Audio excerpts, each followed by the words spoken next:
I think that is something as women we need to look into. I'm talking to my ladies now. I'm talking to my ladies. Our power is not in telling men what they are doing and what they're not doing. Men know. Men know what they're doing and what they're not doing. Our power is in being gracious and letting stuff roll off our back and letting that be him. Even like if I was to reject a guy, it wouldn't be that much energy, because me even putting in that much energy means I'm really bothered by what he said or what he did, or I care to a certain extent. If I'm really not really checking for you like that, it is not even like an issue. It'll just be, I'll just pop the balloon and say, oh, no, I don't think it'll be a great match, and keep it pushing. But to take the extra step to go out of your, which I view as going out of your way to let him know that he's a sassy man. He very well might be a sassy man, and I don't like a sassy man. So we could leave that right there. But I think that they're just better. People respond. I think this is just basic, to me, basic manners and respect. And I think we're losing that a little bit. Why on both sides is it this energy? I need to cut you down, and then I need to cut you back, and I need to do this back, and I need to. That is very juvenile. We need to mature as a people, as a group.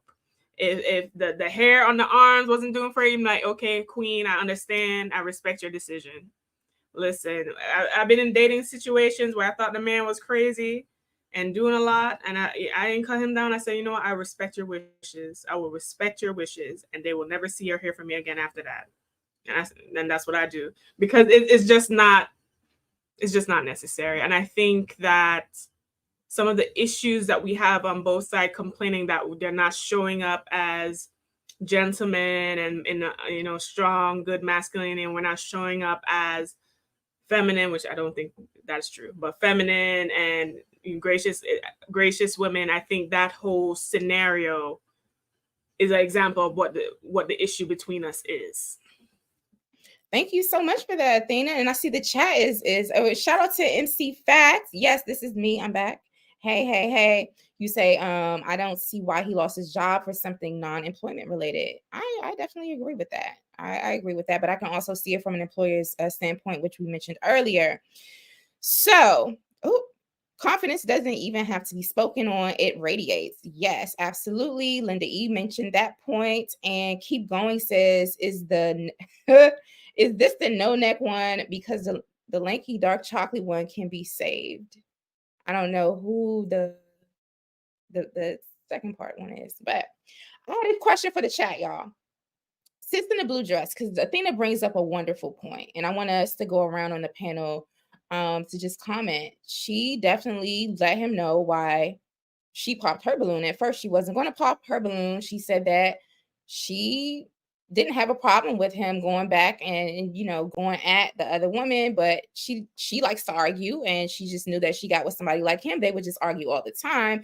And then she used that as an opportunity to go in on him and disparage him even more, in defense of her perceived disrespect of how he treated the other women who also popped their balloons. Though, what do you all think about that?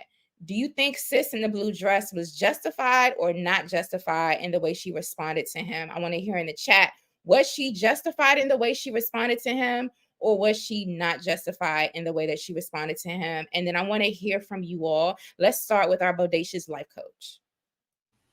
Like Michelle Obama said, when they go low, we go high, or something similar to that. I'm a firm believer in that. I also believe that she said that not in defense of the other people. I think she said it in defense of herself, because she felt some kind of way. And because she felt some kind of way, she couldn't just let it be that. We're going to have to say, well, I'm basically implying, I'm speaking for everybody else. Girl, that came from deep down inside. You was thinking, and when he come to me, he really do look kind of like a Ninja Turtle. And I know he's arrogant. And so that's what I'm going to tell him. You see what I'm saying? So I believe young people, I just don't see a grown woman 50-something plus saying that to somebody, but I could be wrong. But I just think this is a whole new dynamic. Young people, they're just out here, they're just doing things a little differently and not even caring about the fact that this is taped. So people are going to know her as the Ninja Turtle lady, right? Not the nice lady with the blue gown on, right? Because she had a nice, I think it was almost like a gown. She's gonna be known as the Ninja Turtle lady.